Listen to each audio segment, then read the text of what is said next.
Welcome back. ભાવનગરની હવાઈ સેવા બંધ થવાને કારણે નાગરિકો અને વેપારીઓમાં ભારે અસંતોષ ફેલાયો છે. 9મી જૂનથી કોઈ આગોતરા આયોજન વિના એર કનેક્ટિવિટી બંધ થતાં ભાવનગર ચેમ્બર ઓફ કોમર્સે આક્રોશ વ્યક્ત કર્યો.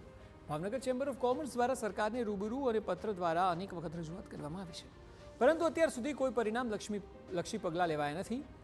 મુંબઈ અને પુણે માટેની ફ્લાઇટ્સ અચાનક બંધ થતાં વેપાર અને ઉદ્યોગકારો સહિત આશરે 20 લાખ જેટલા લોકોને હાલાકી પડી રહી છે.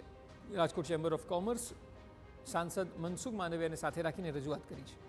રાજકોટને વધારાની મુંબઈ રાજકોટ સવાર સાંજની ફ્લાઇટ અને દિલ્હી રૂટની ફ્લાઇટ મળેલી છે, પરંતુ બીજી તરફ ભાવનગર ચેમ્બરની સતત રજૂઆત છતાં કોઈ પગલાં લેવાતા નથી.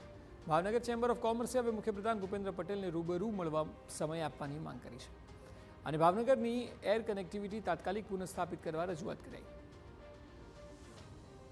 અનેક રીતે આપણે જોવા જઈએ, આ ઉપરાંત ભાવનગરની આજુબાજુમાં જેમ કે આપ જાણો છો એ રીતે ધોલેરામાં ઘણું બધું મોટું ઇન્વેસ્ટમેન્ટ આવી રહ્યું છે. લોથલમાં ટુરિઝમ માટેનું ડેવલપમેન્ટ ઘણું બધું મોટું થઈ રહ્યું છે. ભાવનગર પોર્ટ ઉપર લગભગ 2 થી 3 મિલિયન ટનની મૂવમેન્ટ છે અને આ ઉપરાંત ત્યાં નવું CNG તેમજ કન્ટેનર ટર્મિનલ આકાર લઈ રહ્યું છે. આ દરેક વસ્તુ જોતાં ભાવનગરની એર કનેક્ટિવિટી તુરંત શરૂ થવી જરૂરી છે.